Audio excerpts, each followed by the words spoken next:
¿Vale?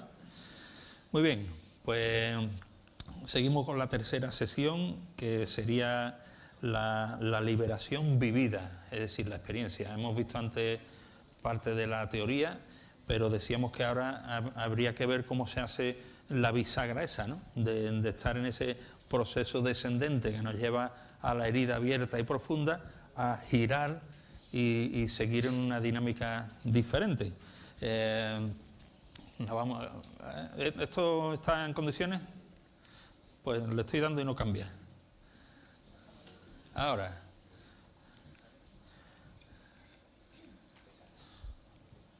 Vale. Bajo el tema general de heridas que nos sangran, hemos estado viendo la propuesta de una redención integral, repitiendo varias veces estos versículos bíblicos que os compartíamos al principio, que me parece que el hecho de repetirlo, a ver si conseguimos interiorizarlo, pero sabiendo que hay un proceso detrás para su implementación, ¿no? En la primera sesión, la liberación comprometida, vimos el proyecto integral,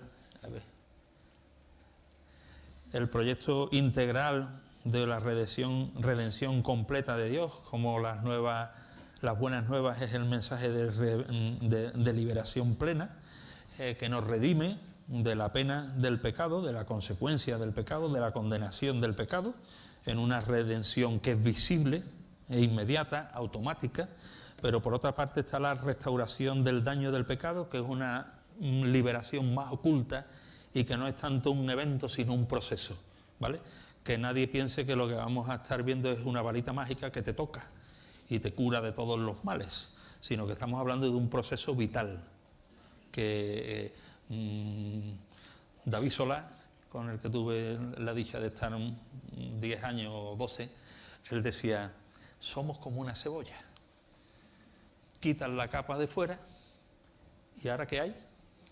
Otra capa, y es un no parar, pero es que es un proceso continuo a través del cual Dios está queriendo quitar las capas distorsionadas, enfermas que tenemos alrededor, para llevarnos a escenarios de cada vez mayor libertad y semejanza a Cristo en su equilibrio emocional, ¿vale?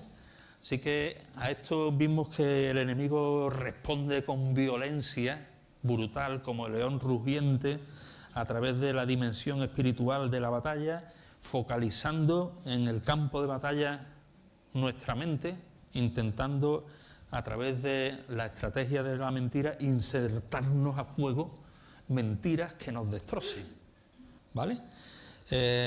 Vimos esta sesión inmediata, la comprensión de cómo funciona esto, la necesidad de viajar a las profundidades del alma en estas etapas de inmersión, de proceso de liberación.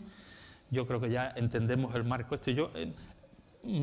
Si nos llevamos en la mochila en esta mañana esta estructura, nos ayudará a pensar y a vernos diferentes, y a pensar y ver diferente a los demás, porque cuando vemos a los demás como un síntoma, vuelvo a citar a David Solá, cuando veía a una persona y estaba yo cerca, decía: ¿qué le habrá pasado? Yo a lo mejor decía: mira las ratas, o mira las ratas, y él decía: ¿qué le habrá pasado? ¿Dónde estará la basura que trae estas ratas? Quiero decir con esto que esta mirada nos haría o nos debería hacer mirar con gracia y misericordia a los demás, porque lo que vemos es la punta del iceberg y nos puede parecer esa persona insoportable, digna de ira, de crítica, de ponerla en el paredón. Pero pregúntate, ¿qué le ha pasado? ¿Qué le habrá pasado al pobre o a la pobre para que tenga estos síntomas? ¿Qué basura hay en el fondo y en las profundidades de su alma que se debate con estas actitudes y estos comportamientos que me tienen la cabeza frita, que no me deja vivir? Aquel compañero de trabajo, aquel familiar, aquel hermano en la iglesia que no soporta, qué pesado es, siempre estropea, siempre. creo que esta visión nos puede ayudar a vivir de una manera más decorosa en nuestras relaciones con los demás. Ahora se trata de transitar de la herida abierta a la cicatriz pedagógica. Y el adjetivo de pedagógico me gusta. ¿Cómo dar inicio a este camino de vuelta hacia la restauración y hacia la sanidad? Vosotros, si hago esto, no veis nada más que 5 dedos. Yo aquí de cerquita veo que estos 2 tienen una cicatriz que cruza así. Cuando soy malo para fecharme a mí mismo, 12, 13, 6 o 15 años, en ese margen puede andar. La cuestión es que en ese amplio margen, al lado de mi casa, en mi casa, un tío mío tenía un taller y entre sus máquinas, que tenía de todos los colores, tenía una sierra circular a la que decía: totalmente prohibido tocar la circular. Con eso era suficiente para decir: esa circular la tengo que tocar yo. Y, a saber, la mesa circular, el disco gira hasta aquí, tú metes una tabla y yo meto mis tablitas. Esto funciona perfecto, esto va de lujo. Y ahora tenía que hacer un corte que con el tope de la circular no me daba ángulo. Y digo: me caché en la madre, ¿esto cómo lo corto? Digo: me doy la vuelta. Me pongo por este lado y me coge el ángulo bien. Y yo pensaba: pero los discos vienen así, los dientes vienen así. La tabla, cuanto que toque el disco, ¡chum!, va a salir lanzada para adelante. Pero yo la aguanto fuerte y seguro que no seguro. Cuando voy así, pongo la tabla, lanza la tabla y me pillo los 2 dedos. Digo: ostras, ¿qué ha pasado aquí? Totalmente abierto, los huesos, una tragedia. Al hospital, y yo en aquel tiempo estaba empezando a tocar la guitarra, y digo: me parece que no voy a tocar más la guitarra, porque después de meses yo no podía doblar los dedos, se habían quedado, ya no. Ahora fue una herida abierta, muy chunga, pero hoy es una cicatriz pedagógica, porque yo cuando veo una circular tengo mucho cuidado. No he quedado prisionero del terror a las circulares, pero una rotaflé, cualquier cosa circular que gire a gran velocidad es una herramienta que yo digo, no he quedado inhabilitado, ¿vale? Pero guantecito, precaución. De eso se trata, de ser capaces de transitar de una cicatriz, de una herida abierta a una cicatriz pedagógica. Es decir, que aquello que nos pasó podamos volver a verlos sin miedo, sin terror, sin que nos inhabilite para el presente. Ciertamente hemos aprendido que determinados escenarios, personas, situaciones, hay que tener precaución. Pero no quedo paralizado, bloqueado por el miedo, huyo, no reconozco. ¿Veis la diferencia? Es importante. Ahora, una propuesta para transitar de esta herida a la cicatriz pedagógica como guía general, no rígida, es un proceso de varios pasos. Gran parte de este contenido es el que plantean David Sheman en La curación de los recuerdos, Terry Waldle en Herido y las dinámicas de terapia sistémica de David Solá. Un poco obedece a ese contexto, ¿vale? Y lo primero es una cosa que yo cuando lo leí originalmente aquí en David Sheman en La curación de los recuerdos, digo, qué cosa más rara, ¿qué está diciendo este tío? No consigo entender a qué se refiere. Digo, bueno, esto será una cosa puramente anecdótica, así que lo quito. Cuando tuve la oportunidad de ir durante una semana más o menos con los hermanos de Acueducto al ministerio que desarrolla aquí en España Terry Wardle, aunque era otro hermano el que está allí, empieza con este primer paso, que es el que os comentaba. Ellos denominan la necesaria ubicación en un lugar seguro, es decir, un espacio de refugio. ¿Qué significa esto? Que antes de entrar a profundizar allí al fondo del iceberg, a llegar a la herida dolorosa, fea, oscura, tenebrosa, es necesario pasar antes a un escenario en el que podamos sentir refugio, quietud, gratitud, adoración, un lugar seguro en el que estar. Y desde el lugar seguro estar posicionados para hacer la incursión. Y si la incursión resulta que perdemos el aire, que no puedo con esto, que el dolor es tanto que no puedo ya ni respirar, subimos y nos refugiamos de nuevo en el lugar seguro y no se queda la persona o no nos quedamos tirados en medio de la nada y sin oxígeno. Esto del lugar seguro es muy curioso y puede distorsionar para algunos, pero se trata de, como decía antes, adentrarnos en este espacio doloroso antes de entrar en la herida. Un escritor que escribe un libro que dice: el pasado siempre está presente. Hablando de esto, dice: el trauma se puede evitar si durante un momento potencialmente peligroso en esta incursión se detecta una escapatoria. Al codificar un suceso como recuerdo traumático, si al recordar este episodio se proporciona al individuo un posible lugar seguro para interrumpir los vínculos inducidos por el trauma, la respuesta es adecuada a estos estímulos. Es decir, que está proponiendo que es necesario tener este espacio al que volver. David Sheman habla del uso, para ilustrar este lugar seguro, de una cosa un poco rara. Yo cuando lo leí digo: ¿qué está diciendo este tío? El uso de la imaginación santificada, ¿o no suena raro?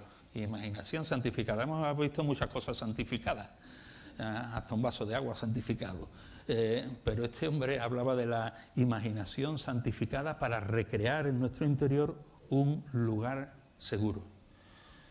El colmo de los colmos en mi incomprensión del lugar seguro fue cuando aparezco por allí, por Barcelona, y en la primera sesión la persona que iba a impartir, Jonathan Docker, que iba a impartir la sesión de formación, yo ajeno de todo, los demás tenían cierta experiencia, y nos sentamos allí en el grupo de estudio y dice: bueno, se está grabando, tengo que ser comedido en la forma en que lo expreso.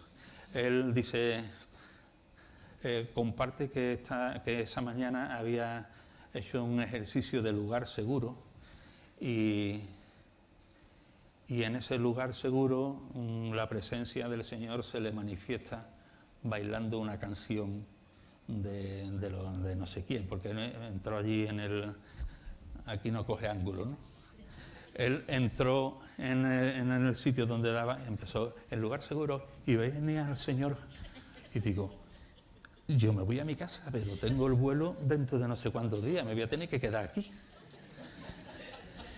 Y fue un choque brutal y digo: si esto es lo que yo le leí a Sheman y este tío va a empezar ya nada más con esto, que es lo más raro que yo entendía. Bueno, ¿de qué se trata? De crear imágenes mentales por medio de las cuales tomemos contacto con la presencia de Dios en nuestra imaginación. El hecho de la presencia de Dios es real aquí, ahora, en cualquier momento. La propuesta del refugio, del lugar seguro, es grabar en la memoria episódica una experiencia relacional con la presencia de Cristo. No sé si veis la diferencia. Hay una realidad teórico-teológica, Dios está aquí. Pero esa realidad no trasciende a es una memoria semántica, ¿vale? Dios está aquí, lo hemos aprendido, lo dice en tal, capítulo 4, versículo tal, y además si lo comparamos con Génesis, no sé cuánto, va una serie de argumentaciones teórico-teológicas que demuestran que la presencia de Dios está aquí. Pero la vivo. A través de la emoción santificada, la propuesta es tener una experiencia de percepción de la presencia de Dios. Una experiencia que, como decíamos, quede grabada en la memoria episódica y vaya más allá de la teoría teológica. ¿Vale? Y ahora diréis, esto es más raro de lo que decía al principio. Os propongo un ejercicio práctico para el que lo quiera hacer, ¿vale? Normalmente esta dinámica puede durar entre media hora 45 minutos, lo vamos a hacer en 5 o 10, ¿vale? Con lo cual tiene muchas carencias solamente por el hecho de no tener el tiempo suficiente y sobre todo también por el hecho de ser grupal, ¿eh? La cuestión es unipersonal y guiando de una manera personal a las personas que tienes enfrente. También se puede hacer de forma personal cuando se aprende, ¿no? Así que, si estáis de acuerdo, podemos hacer un ejercicio para que comprobéis cuál es la dinámica. Y como digo, en medio de muchas limitaciones, ¿vale? Pero para que pilléis la idea. Quien no quiera, sin problema, no pasa nada, se queda como espectador, ¿vale? Quienes queráis, pues seguid mis indicaciones, ¿vale? Entonces lo primero, buscar una posición cómoda, allí donde estás. Cierra los ojos para no tener distracciones. No es nada raro, ¿eh? No, si alguno está temblando ya, no es nada raro, ¿vale? Seguramente os parecerá menos raro de lo que a mí me pareció la primera vez. Con mis reticencias y mis miedos, pues vale, pues vamos a ocupar un tiempo, no hay prisa. Siéntate tranquilo, posición cómoda.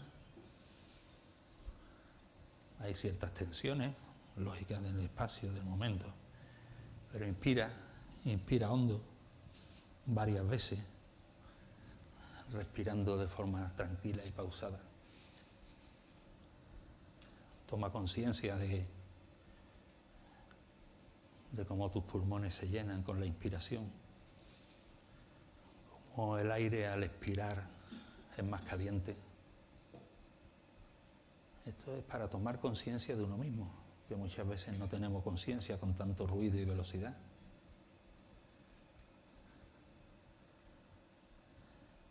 Disfruta como nunca, quizás, de cómo Dios permite la respiración que oxigena la sangre, que da vida. En cada inspiración y expiración percibe la gracia de Dios. Cómo Él ha diseñado todo el sistema respiratorio y a través de esta gracia llena con plenitud los pulmones. Con cada inspiración toma conciencia de tu propio cuerpo.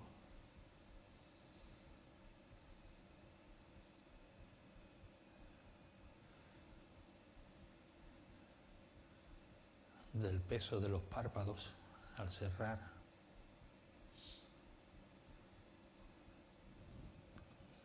De la musculatura de la cara que mantiene la mandíbula cerrada sin darte cuenta.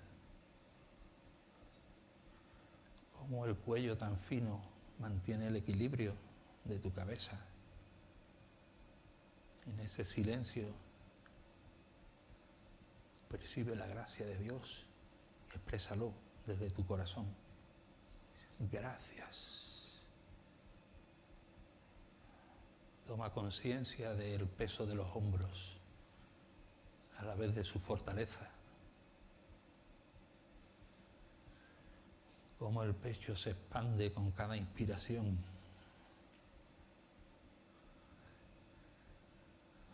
notando la vida que Dios te transmite, el peso de los brazos,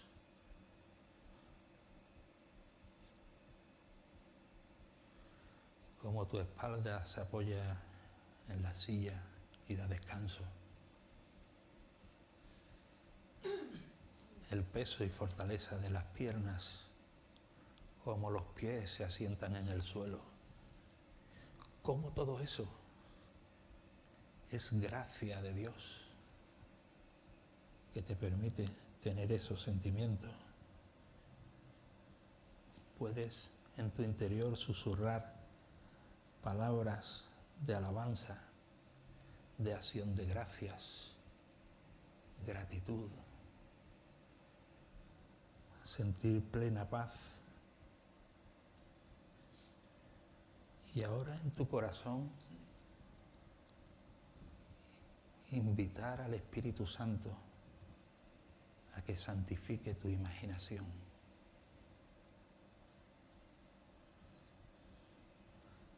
Pídele al Espíritu Santo que cree dentro de tu mente un lugar en el que te sientas seguro, un lugar real o imaginario, un sitio donde experimentes paz y sosiego. Disfruta de ese escenario, de sus colores, de su ambiente, de su luz, de su olor.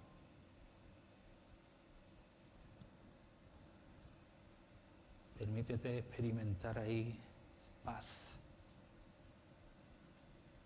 quietud, refugio. Descansa, disfruta del entorno.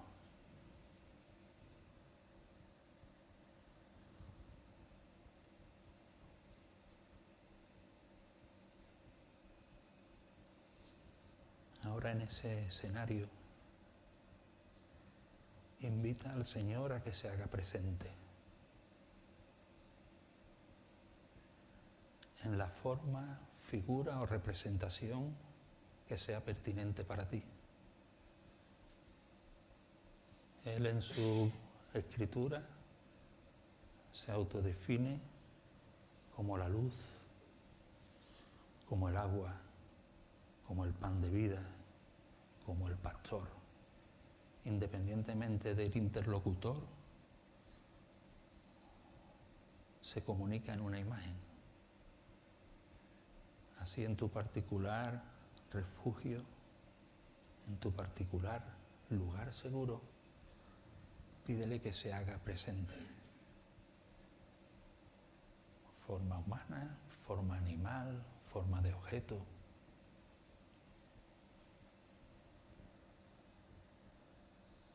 Invita al Señor a reunirse allí en ese sitio.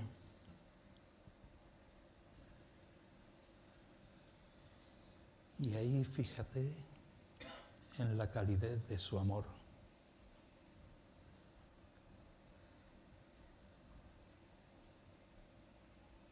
Deja que su amor inunde tu ser.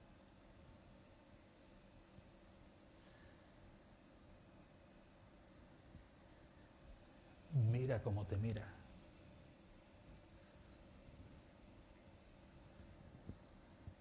Fíjate en su postura, quizás en sus ojos, quizás en sus brazos abiertos.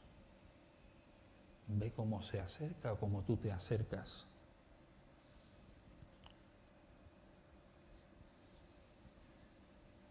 Percibe cómo te hace sentir.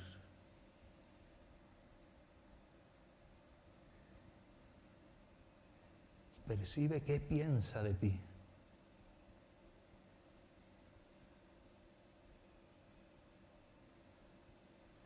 Descansa en lo que Él te transmite en este lugar y en este momento. Experimenta su aceptación. experimenta su deleite.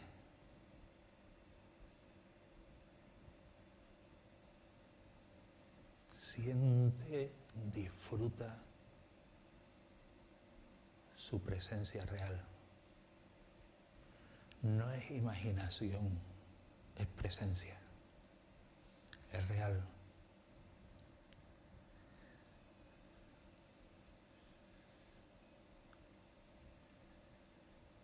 En este escenario, pregúntale una cosa.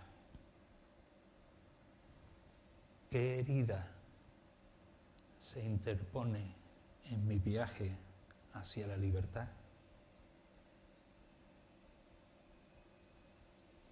¿Qué herida se interpone en mi viaje hacia la libertad?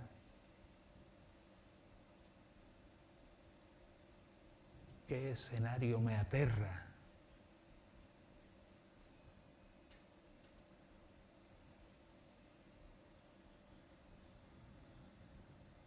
¿De qué siento miedo?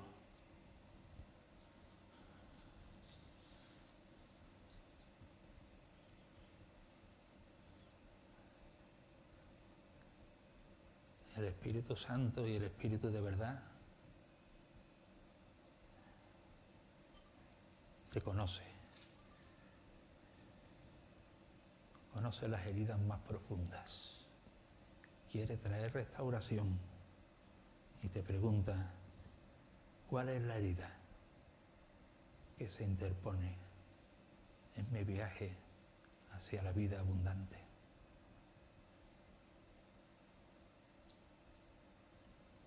Ahora te invito a guardar en tu corazón la información revelada en este espacio de seguridad, de intimidad y de santidad.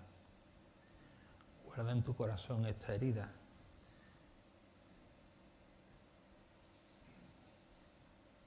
como un espacio al que el Señor quiere llegar y traer sanidad.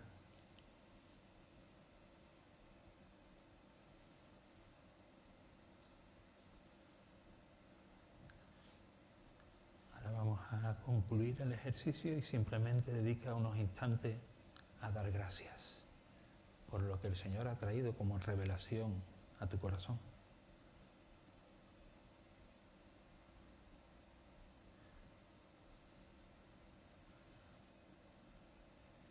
Inspira lentamente varias veces y expira. Y volvemos a abrir los ojos desde la gratitud al Señor y la alabanza a su nombre.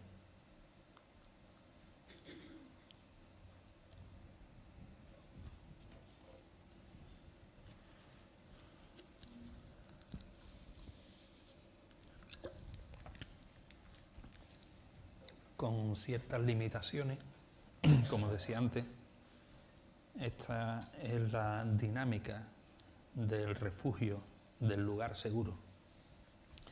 Facilitar, ¿veis?, un encuentro real y significativo con el Señor, que nos inunde de paz y de seguridad. ¿Y sabéis qué? Como ha sido una experiencia, alimenta la memoria episódica. Va más allá de la teoría teológica, se sustenta en ella, pero va más allá. Después de venir de Barcelona y ser confrontado con estas dinámicas, yo creo que a la semana o a las 2 semanas, yo tenía cita en el oncólogo y tenía la espada de Damocles aquí encima, porque había una seria posibilidad de que me diagnosticaran definitivamente que me tenían que quitar la vejiga, con lo cual hoy estaría con mi bolsita aquí al lado y el agujero aquí con la vejiga. Como estaba trabajando, tuve un hueco y llegué al sitio 1 hora y media antes, porque si seguía trabajando llegaba tarde y bueno, me sentaré allí en la sala de espera. Y allí sentado en la sala de espera, digo, fue 1 hora y media. Digo, voy a ser el lugar seguro. Y me permití hacer esta dinámica, y creo que el Señor Digo creo porque no me gusta ser muy categórico, ¿no? Pues me parece que utilizo la palabra de Dios en vano cuando lo hago así. Me trajo una imagen del lugar seguro.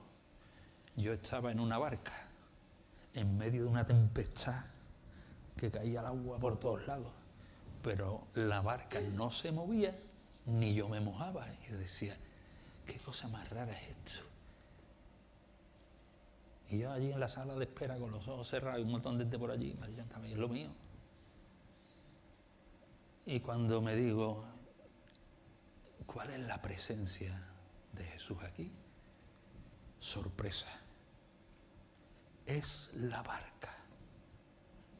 En la Biblia no dice en ningún lado Jesús es la barca, dice muchas cosas, pero de pronto creo que es una revelación de parte del Señor que me decía allí en la sala de espera, yo soy la barca. Por eso estás quieto en medio de la tempestad y ni siquiera te mojas con las olas que pasan. Surrealista, una imagen surrealista. Yo soy la barca. ¿Eso sabéis qué fue? Un episodio real de la presencia de Dios que se me grabó en la memoria episódica y que me acompaña. Yo sé que el Señor está omnipresente, etcétera, etcétera. Toda esa teoría necesaria, pero ahora es una realidad. Y Él es mi barca. No sé quién ha sido a ti en tu imagen. Habrá sido súper versátil. Una vez trabajando con una mujer en una situación muy complicada, estamos haciendo este ejercicio y cuando le digo, ¿dónde estás? Me dice, en la cama de la UCI. Digo, en la cama de la UCI. ¿Cuál es el lugar? Repite, en la cama de la UCI. Y empieza a describir la escena. En la cama de la UCI tengo a un lado a mi marido que me está dando la mano y a mi hijo. Y me siento segura. Y después, el siguiente paso, la aparición en escena de Jesús, ¿no? Por eso digo que habrá sido muy versátil, no hay tiempo para compartir por mí y por tal. Pero este es un paso muy importante, ubicarnos en una experiencia episódica de relación con el Señor antes de profundizar en los escenarios de dolor. Saber que si el dolor, la imagen, la herida es mucha, puedes bajar o puedes subir a ese escenario de reposo, a ese lugar seguro que es la provisión del Señor para ti. El siguiente paso es identificar la verdad, identificar la herida, atender la dirección del Espíritu Santo en este sentido. Hemos hecho una pregunta antes, en este ejercicio. Hemos preguntado, Señor, ¿cuál es la herida que se interpone en mi viaje hacia la libertad en ti? No sé si habéis tenido respuesta a esto. Otra vez Cheman, el de la curación de los recuerdos, él dice, lo que necesitamos con urgencia es poder descubrir el lugar de la necesidad específica, averiguar en qué consiste el problema real de modo que podamos resolverlo, si no andamos divagando de un lado para otro. El principio aquí implicado es muy importante. No podemos entregar a Dios lo que no nos reconocemos a nosotros mismos. ¿Con qué vas? ¿Vas al médico? Dice, aquí está, el 14, entra. ¿Qué pasa? No sé, he cogido el número, mandado el 14. Pues no llegamos a ningún lado. Si no encontramos, si no ponemos delante del Señor la necesidad específica, no hay nada. Conoceréis la verdad y la verdad os hará libre, pero hay que conocer la verdad. La verdad normalmente es una fuente dolorosa, pero al encontrarla y afrontarla y sentir la verdad, por muy mala y fea que sea, es el inicio para reconstruir nuestras vidas. Debido al hecho de que muchos eventos son dolorosos, nos protegemos, no queremos llegar a ellos, nos defendemos, los escondemos. El dolor fue mucho, no queremos revivirlo. Y hay muchas personas que son incapaces de cambiar porque no quieren confrontar con la realidad del dolor del pasado. Pero necesariamente han de ser puestas encima de la mesa aquellas situaciones, experiencias y actitudes que crearon en nosotros emociones negativas, para que a partir de ahí el Espíritu Santo pueda trabajar en la resolución de ellas. Se necesitan recuerdos específicos para sanidades y restauraciones específicas. A veces nos pasa con esto como cuando oramos: Señor, trae bendición a mi vida. Si somos más concretos sería mejor. Y os propongo 4 pruebas que nos pueden ayudar, pruebas prácticas para enfrentarnos a la luz y a la guía del Espíritu Santo en forma de preguntas para que nos hagan llegar a los recuerdos específicos. Esto lo hemos mencionado en alguna ocasión. 4 pruebas prácticas. La prueba del resentimiento, os sonará a alguno. Es decir, en oración, delante de la presencia de Dios, preguntarte: ¿hay alguien hacia quien siento resentimiento? De manera que no lo quiero soltar. De alguna manera el resentimiento me nutre, ¿vale? El resentimiento me da oxígeno, me da vida. El resentimiento hace que siga teniendo ira, amargura, dolor, quizás hacia un padre con un comportamiento inadecuado, una madre, un hermano, un novio, una novia, un cónyuge, un compañero de trabajo. Hay alguien a quien siento resentimiento y me nutro de ese resentimiento. No sé si me explico bien. Otra prueba, la prueba de la responsabilidad.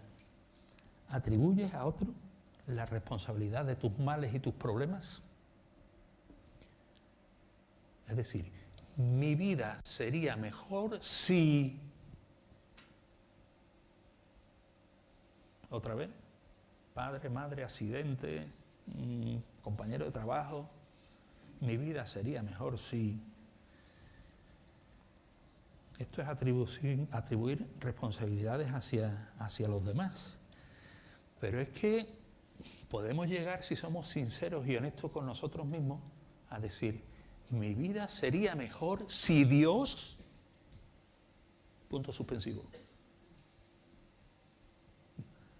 Pero como somos muy buenos creyentes no nos atrevemos a decir eso, ¿verdad?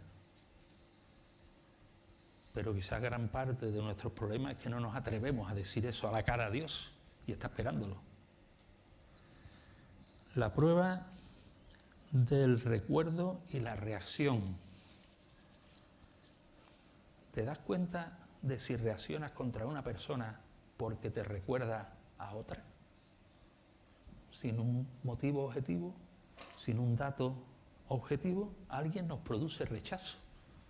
Yo no lo conozco de nada, pero entra por la puerta y no lo traigo. ¿No te ha pasado eso? ¿Y por qué?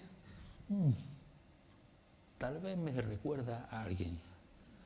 Estaba hablando con un hermano de una iglesia, trabajando un tema personal, y decía: no trago a... ¿No es de esta iglesia? Y digo: ¿y por qué? Dice: porque anda así.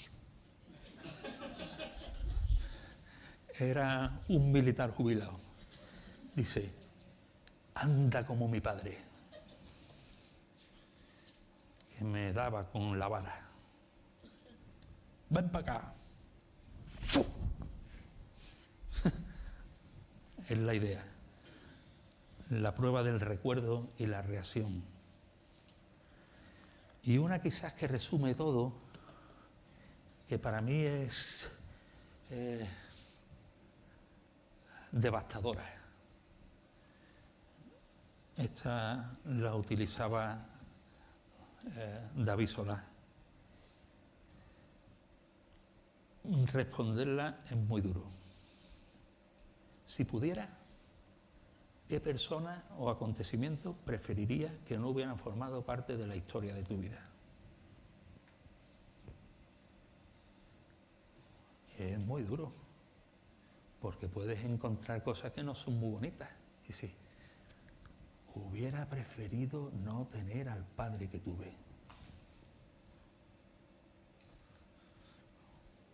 Eso hay que contestarlo en el fondo del alma, pero pone de manifiesto a la realidad, porque si hay alguien o algo, hubiera preferido no perder a mi hijo o a mi hija en el parto.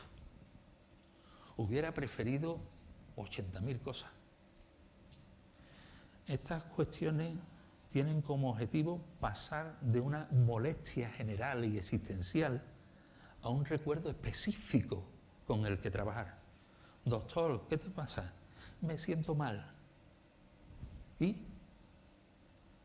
Dolor, doctor, ¿qué te pasa? Tengo una muela picada. Pues vamos al dentista. ¿Me explico? Ahora, como una ayuda práctica para trabajar con estas preguntas, no se ve muy bien. Ahí arriba veis que justamente están los 4 renglones estos de las 4 propuestas de pruebas de identificación, ¿vale? La idea es, delante de la presencia del Señor, hacerte estas preguntas y en el listado de abajo responder, columna de la izquierda, la edad, si te viene una imagen. Lo normal es que rellene primero el episodio, pues el episodio es este, una descripción del episodio que el Señor, por ejemplo, lo que hemos hecho antes de la prueba, si te ha venido alguna imagen antes en el lugar seguro de algo que es a solucionar, pues apunta ahí el episodio. Pum, pum, pum, pum, pum. Reflexionando en el episodio, ubica la edad que tenías en la columna de la izquierda. Un poco a la derecha, las personas intervinientes. Y de la derecha del todo, el sentimiento que te produce cuando evocas ese recuerdo. Porque posiblemente ahí tengamos algo en lo que trabajar. ¿Qué sentimiento te suscita cuando recreas esos episodios?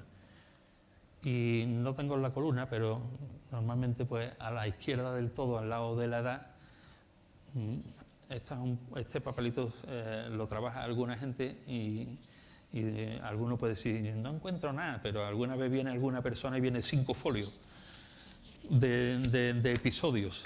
Entonces, en el lado de la izquierda, la cuestión es poner el orden de prioridad y de impacto. O sea, a lo mejor el que está en el lugar cuarto es el primero, porque se te ha venido después, ¿no?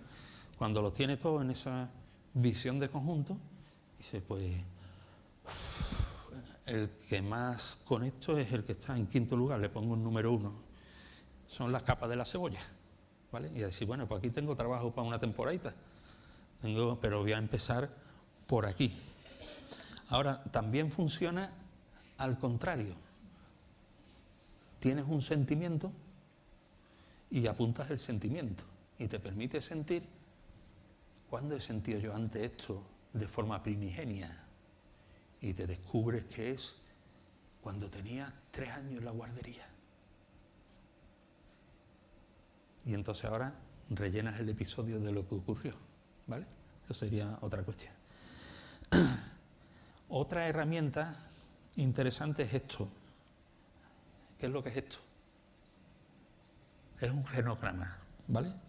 Decíamos antes que una de las fuentes de mentira es nuestro sistema familiar. Pues un genograma nos ayuda a un árbol genealógico. Esto es más que un árbol genealógico, ¿vale? Un genograma no solamente es lo puramente biológico, sino que tiene que ver con muchos contenidos más. Ahí veis muchas rayas raras. Eso cada una, hay una dinámica de cómo hacer un genograma y cada cosa significa una.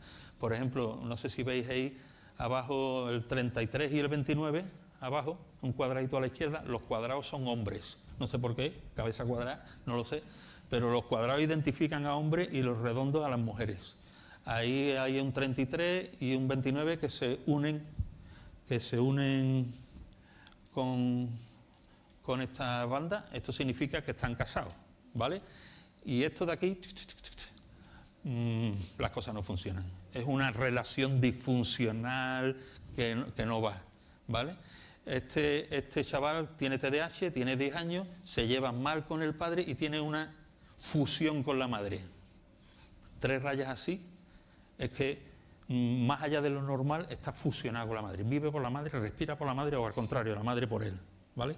Así que este chaval de 10 años no se lleva bien con el padre y tiene una relación desastrosa con la madre porque están viviendo en una intensidad que no es la normal.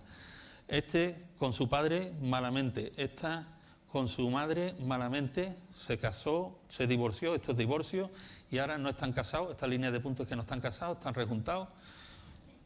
Cada una de estas cosas es información. ¿Por qué? Muchas veces las dinámicas se repiten. Y dice, ¿qué me ha llegado a mí de mi sistema familiar? Y a veces un genograma pues, nos aporta mucha luz a la hora de buscar zonas en las que el sistema familiar ha insertado una mentira, ¿vale? Cuando estuvo aquí un psiquiatra australiano de origen argentino, que estuvo, no sé si fue aquí, no sé, aquí en la iglesia, en Sevilla, impartiendo unos cursos de sistémica, él decía, algunos lo conoceréis en la historia, que su hijo mayor estaba estudiando medicina, acabó, iba a hacer la especialidad, y hablando con el padre, el chaval le dijo, pues voy a hacer geriatría. Y el padre dice, ¿geriatría si tú eres puro nervio, energía, a cuidar a mayores? No cuadra, no me cuadra que tú vayas a hacer geriatría, yo te veía a mí en medicina de urgencia, dice, no, pues yo geriatría. Y hizo un genograma, y el genograma puso de manifiesto que durante 4 generaciones anteriores los hijos mayores se hacían cargo del padre cuando el padre quedaba ya viejecito. ¡Qué tontería! Y este hombre decía, hay una dinámica sistémica aparentemente por la cual el hijo mayor durante las generaciones anteriores cuida del padre. O sea, se repetiría el parámetro, ping, ping, ping. Y él dice, tú no estarás estudiando geriatría de forma inconsciente para cuidarme a mí cuando sea viejo, ¿no? Salió a la luz esa realidad de dinámica sistémica y decidieron entre los dos, vamos a romper esta cadena sistémica, voy a estudiar medicina de urgencia. Como ejemplo de la fuerza que a veces las creencias de nuestro sistema familiar nos imponen. Así que somos menos libres de lo que pensamos, pero somos igualmente responsables de lo que hacemos. Ahora, el siguiente punto. Después de estar en ese espacio y lugar de refugio, después de ser confrontados con la verdad, algo también difícil, la validación del dolor. ¿Qué significa? Lamentar la pérdida, dolernos. Somos tan buenos que no nos permitimos expresar el dolor. ¿Sabéis? En el libro de los Salmos, quienes lo han estudiado a fondo dicen que sobrepasan las expresiones de lamento a las expresiones de cántico y de adoración. Yo no sé si es verdad o no. Me sorprende. Pero en el libro de los Salmos los lamentos fluyen como una muestra de la debilidad y de nuestra tristeza y de nuestro dolor. Lo vemos lleno del clamor del alma de los salmistas cuando Dios parece distante, parece que no está. El lamento, el dolor, es una forma de validar nuestras emociones y nuestras experiencias traumáticas. Es una expresión sincera, o debe ser una expresión sincera y sin censura de nuestro corazón roto, quebrantado y decepcionado incluso con Dios mismo. El lamento es una confesión sin filtros del dolor que hemos experimentado. Es la expresión de entrega de nuestra queja, de nuestro dolor a Dios. Pero otra vez somos tan buenos que no nos permitimos quejarnos ni dolernos delante de la presencia de Dios. Pero fijaos, Salmo 13, versículo 1. ¿Hasta cuándo? ¿Tú has preguntado alguna vez al Señor así? Dice, ¿hasta cuándo, Jehová? ¿Me olvidarás para siempre? ¿Hasta cuándo esconderás tu rostro de mí, que no me ves? ¿Hasta cuándo pondré consejos en mi alma, con tristeza en mi corazón cada día? ¿Hasta cuándo será enaltecido mi enemigo delante de mí? Job, capítulo 3, versículo 11. ¿Por qué no morí yo en la matriz? ¿Por qué no morí yo en la matriz? ¿Por qué no expiré al salir del vientre de mi madre? ¿Por qué me recibieron las rodillas en el parto? ¿Por qué los pechos para mamar? Porque ahora estaría yo muerto y reposaría. dormiría y entonces tendría descanso. Qué malos creyentes. ¿Cómo se puede hablar así a Dios? Ese fue el inicio de su restauración. Expresar nuestras emociones delante de Dios no es solamente permisible, es la respuesta bíblica correcta ante la vida y el dolor. ¿Por qué? Una vez identificado el suceso, como veíamos antes, la experiencia que provocó el daño y que se instaló en la memoria episódica, ha de manifestarse, externalizarse en una expresión de dolor y de queja. De una forma extrema, pero muy visual, Terry Warle escribe: cada pérdida que experimentas en la vida exige un espacio necesario de lamento, tanto si has perdido a tu bolígrafo favorito como a tu persona favorita. La autora del libro La bailarina de Auschwitz escribe: si no nos permitimos afligirnos por nuestras pérdidas, heridas y decepciones, estamos condenados a revivirlas una otra vez.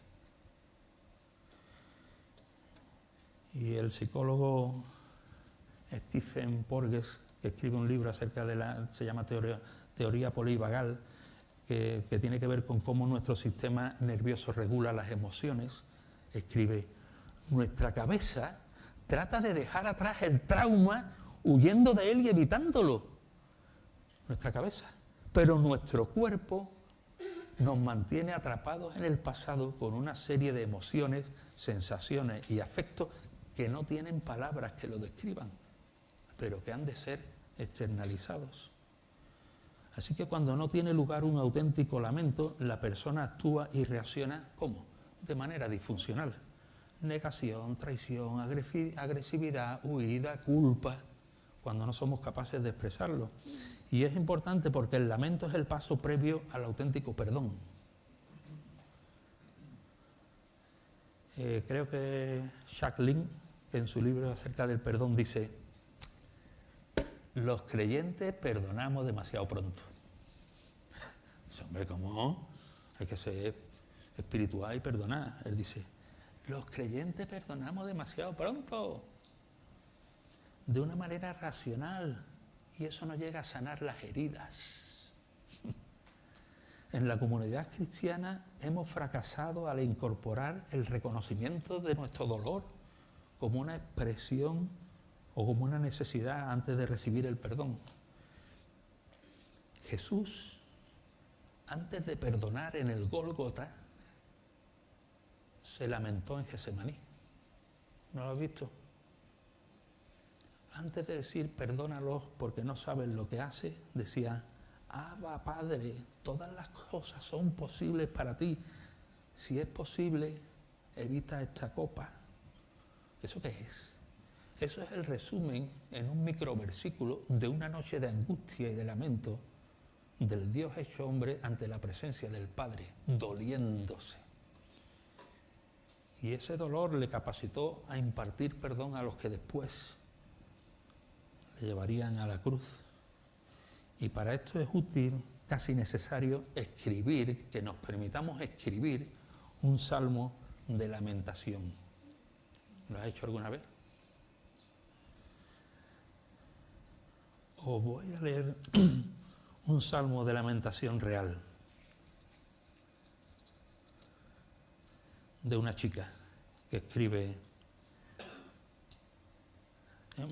los salmos de lamentación no son un ejemplo de poesía, de orden, de estructura, son una mezcla deforme de emociones y de pensamientos tal como vienen y van, ¿vale? Señor, tengo miedo, no creo que pueda hacer esto, no veo manera de convencerme de que está bien sentir la ira que llevo en mi interior. Y ahora entre comillas de grito: odio tanto a mi padre. Es difícil imaginar cómo algo así puede convertirse en algo bueno.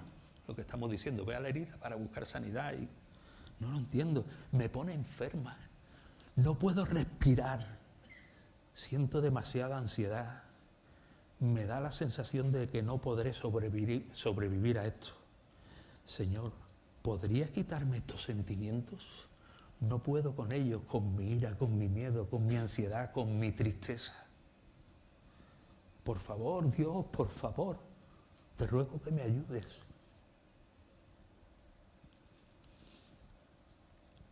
En eso consiste la cruz, ¿no? No permitas que me olvide que me amas. Los sentimientos contravenidos. No permitas que me olvide que me amas, que nunca me dejarás ni me desampararás. Señor, te amo tanto, pero siento que lo que hago está mal. Ayúdame a ver la verdad. Dios, te ruego que me perdones por mi incredulidad. Y ahora vuelvo otra vez. Odio a mi padre. No tiene el valor para hacer nada. Es como una persona invisible, callado, siempre callado. Odio que me haya silenciado, que haya guardado silencio también toda su vida. Y ahora está orando a Dios y ahora... Te odio, papá, ha cambiado el escenario. No importa, son licencias del lamento. Te odio por lo que me has hecho y por lo que me has hecho vivir. Eres deplorablemente débil. ¿Es que no puedes decir nada? ¿Nada de lo que me hiciste? No me digas que no tienes nada que decirme. ¡Claro que tienes! ¡No te calles! Es espantoso. Es como si yo fuera una mala persona, como si hubiera hecho algo malo, como si fuera mala, indigna, y tú te avergonzaras de mí. Odio sentirme así. Te odio. Se supone que debes amarme como una hija, abrazarme, aceptarme, decirme que estás orgullosa de mí, orgulloso de mí. No solo no me protegiste, sino que me violaste. Dios, por favor, ayúdame a entender todo esto. Me siento muy mal, fatal. Señor, odio a la familia. Les odio tanto, pero a la vez les quiero. Siento que tengo el corazón roto, dividido, parte de amor, parte de odio. Dios, por favor, ámame como se supone que debo ser amada. Por favor, ámame. Esto es un lamento.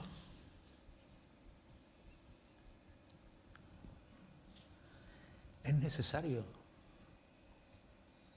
que lo expresemos delante de la presencia del Señor, porque es desde esta realidad cercana y auténtica que podemos seguir a la siguiente escena. Y se trata justamente de un encuentro en la presencia del Señor en medio de la herida, trayendo en oración al presente el recuerdo traumático en compañía del Espíritu Santo. Es decir, volver a vivir la herida, el episodio. Pero no solo. Llevándote a aquel que te encontraste en el lugar de reposo, en el lugar de refugio.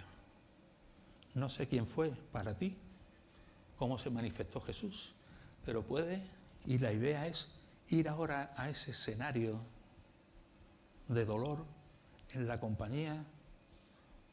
Una chica con la que trabajaba, en su lugar seguro fue un campo de flores. ¿Y sabéis qué hizo antes de entrar en el escenario de su dolor? Llevarse un ramo de flores, porque en ese escenario Jesús era las flores, ¿vale?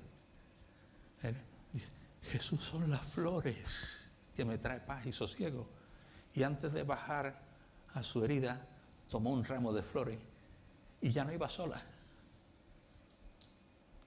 Pudo revivir la experiencia de su infancia con un ramo de flores en los brazos, como símbolo episódico de la presencia de Dios en ese escenario de dolor. Este autor dice: si hay que cambiar experiencias, subraya la palabra experiencia, deben ser reescritas y sustituidas con una nueva experiencia, no con teoría, con una nueva experiencia temporal que se produzca dentro del mismo marco temporal. Es decir, cuando era chica o cuando era chico, pues ahí, en el mismo escenario. Y esa reescritura de la experiencia hay que revivirla en la práctica por medio de estas dinámicas temporales, de trasladarnos a esa realidad. ¿Por qué? porque lo que ha llegado a ser real para nosotros a través de la experiencia traumática tiene tal impacto que lo que aprendemos como memoria episódica, como verdad, simplemente por leer la Escritura, pues no nos llega. Por eso es importante la visualización de estos eventos identificativos bajo la guía del Espíritu Santo. La necesidad de revivir la experiencia para poder ser reescrita, si no es imposible. Voy saltándome cosas porque ya... Dice Sheman, los problemas no son realmente del adulto, la persona mayor que eres ahora. Así que necesitas retroceder al pasado y dejarle a Jesús que trate al niño en aquellos puntos que necesitan curación. Quiero que hables a Dios, él sigue diciendo, como si fuera niño todavía, adolescente, joven, adulto, lo que sea, que eras cuando sufriste este trauma en tu vida. Es volver allí y por medio del uso de la imaginación santificada oramos como si realmente estuviéramos en ese escenario de dolor, permitiendo que Dios nos ministre como hubiéramos necesitado que nos ministrara en aquel momento de nuestra experiencia. Y el Espíritu Santo nos va a llevar a esta verdad profunda y acompañar en el proceso. En último lugar, si vamos desarrollando este proceso, el escenario de libertad. ¿Cuándo? Tiene dos facetas. Cuando impartimos perdón por el daño recibido, cuando impartimos perdón. Esta frase me parece, no sé si es excesiva o no, pero me parece cautivadora. Este autor dice, la mayoría de los problemas mentales y emocionales se pueden evitar, está la cita Schuglin en su libro acerca del perdón. La mayoría de los problemas mentales y emocionales se pueden evitar si se maneja con habilidad la herramienta del perdón. Yo cuando lo leía decía, es curioso, Dios transforma nuestro pecado, nuestra vida, nuestra condenación a través del perdón. O sea, la redención se opera a través del perdón, la restauración también a través del perdón.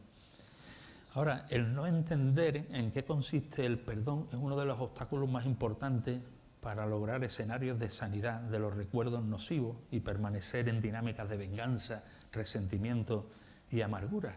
Y quedamos esclavos al miedo, a la tristeza, a la ira, porque no entendemos qué es el perdón. Y como decía antes, perdonamos demasiado pronto, intelectualmente, sin procesar el dolor. Se hace indispensable la comprensión del auténtico concepto del perdón, y aquí hay un matiz importante en la etimología de la palabra. Sabéis que perdonar literalmente es enviar fuera. Así que cuando yo perdono a algo o a alguien, lo estoy enviando fuera. Ese concepto del perdón es absolutamente indispensable para que podamos perdonar. Y significa... no significa soltar, dejar ir o aflojar, sino mandar fuera, ¿vale? Porque lo que simplemente dejamos puede volver a recuperarse. La imagen visual es la que encontramos en Levítico 16, cuando el macho cabrío, el sacerdote ponía las manos sobre el macho cabrío impartiendo de una manera ilustrativa los pecados del pueblo. Y el macho cabrío era llevado fuera del campamento. Y esa es la imagen de lo que significa el auténtico perdón, es enviar fuera del campamento, al desierto. Allí se le soltaba, se liberaba el macho cabrío y el pecado era perdonado porque había sido enviado fuera, ofrecido a la justicia de Dios. Es lo que Schuglin dice acerca del perdón. El perdón es el proceso por el que mandamos al ofensor y a la ofensa al Señor Jesús, con lo que lo entregamos a Él para su custodia. Y te quitas el peso de encima, ya no eres más juez, porque has perdonado. El perdón no es imputar inocencia al perpetrador. El perdón es ofrecer de forma activa al ofensor y a la ofensa a la custodia de Dios. Y el resultado es que Dios se encarga de la justicia. y nosotros quedamos libres. Alguien dijo una frase muy chula: perdonar es poner en libertad a un prisionero y descubrir que ese prisionero eras tú mismo. Y muchas veces no queremos perdonar y quedamos esclavos nosotros, no el que nos infringió el daño, que vive la vida loca. Y nosotros la vida de prisionero. Perdonar es poner en libertad a un prisionero y descubrir que ese prisionero era uno mismo. Y el ejemplo paradigmático es el de Jesús, que en medio de la cumbre de su dolor, del sufrimiento, de la injusticia, contempla a la humanidad, no entiende lo que está ocurriendo, entre comillas, y el Cristo crucificado se dirige a los cielos con las palabras: Padre, perdónalos porque no saben lo que hacen. No puede haber mayor manifestación de equilibrio emocional que en medio de un sufrimiento extremo diga: Padre, perdónalos porque no saben lo que hacen. Pedro interpreta bien estas palabras cuando dice: quien cuando le maldecían no respondía con maldición, cuando padecía no amenazaba, sino que encomendaba la causa al que juzga justamente. Es decir, mandaba la causa al perpetrador y a la ofensa al que juzga justamente, y de esta manera liberaba su corazón de emociones negativas y vivía la experiencia de la sanidad y el equilibrio emocional pleno.